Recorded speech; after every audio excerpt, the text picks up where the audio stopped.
Moving on now, the World Anti-Doping Agency does not want to appear to be desperate for Russia's return to its organisation.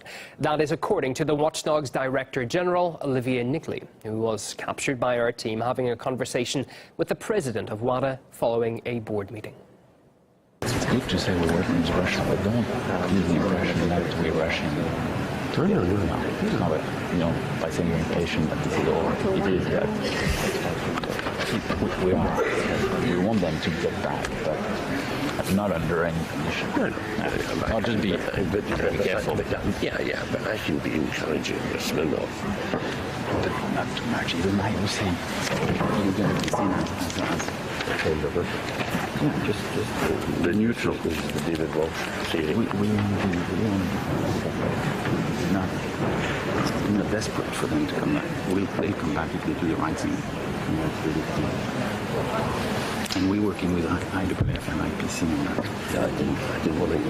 Well, the World Anti-Doping Agency has been meeting in Scotland, where its head praised the efforts of Vitaly Smirnov, the chief of Russia's new anti-doping commission. Smirnov himself also reiterated that Moscow wants to work more closely with WADA.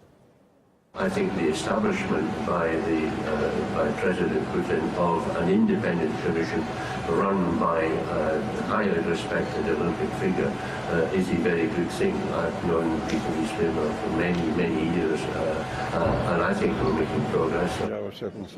Me and all my colleagues, all of us are intending to win back trust. This is our goal. Truly has been a day of two halves for Russia as far as their relationship with WADA is concerned.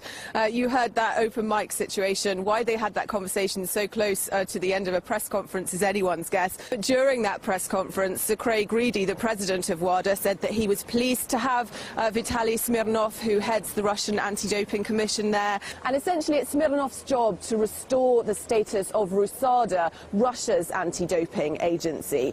He's had since July when he was appointed, and he outlined the moves that his commission has made since then, which include things like changing the law to make the administering of performance-enhancing drugs illegal. It seemed to us in the room as a bit of a turning point, really, a move away from this politically charged atmosphere that we had during the summer. That, though, was inside the room. Listen to what happened outside the room when Smirnov was confronted with international journalists.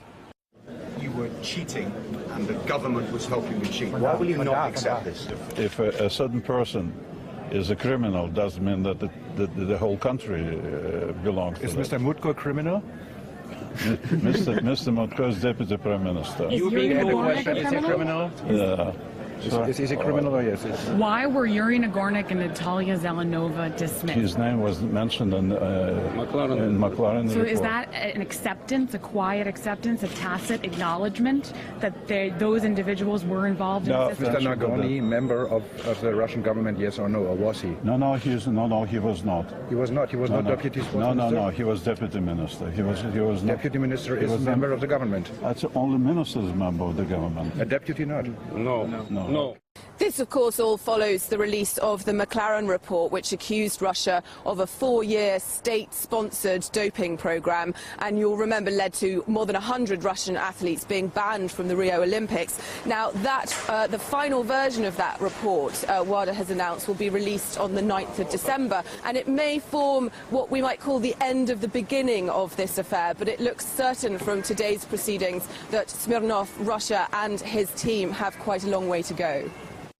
Well, we asked a number of sport experts for their take on the off-camera remarks by WADA chiefs on Russia.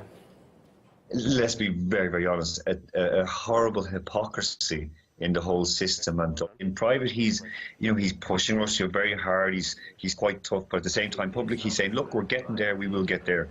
It's terrible PR for WADA. The language is very dangerous that's been used from both journalists and from officials. That is state-run, state-designed, state-supported, state-ordered. Whatever problems are there, and we know there are problems, this kind of aggressive and inflammatory language doesn't help. It appears that some members of WADA are ready to welcome Russia back because they believe that the world of sport needs Russia, and it probably does.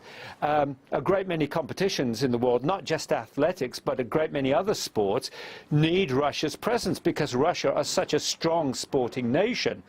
but it seems other factions, that is interest groups in WADA, are hostile towards Russia because they believe the state-sponsored doping program is true. I think world sport wants Russia back, but, you know, Russia can't expect to have a free pass even though the Olympics are gone. You know, Russia is expected to make efforts and to show it's making efforts.